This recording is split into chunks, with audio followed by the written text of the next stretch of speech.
maganda ang may alam. So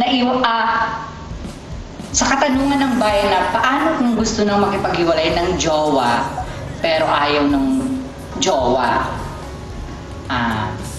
Tip number 1. Kung gusto na makipaghiwalay ng jowa at ayaw ng karelasyon, siguro para sa akin, sabihin mo ng harapan, ayoko na, pagod na ako.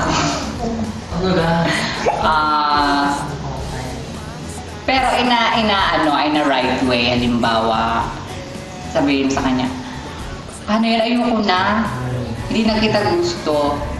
Pero syempre, kailan mo siyang bawiin? Sabihin sa kanya, joke lang. Yun ang tip number 1 dito sa maganda ang may alam.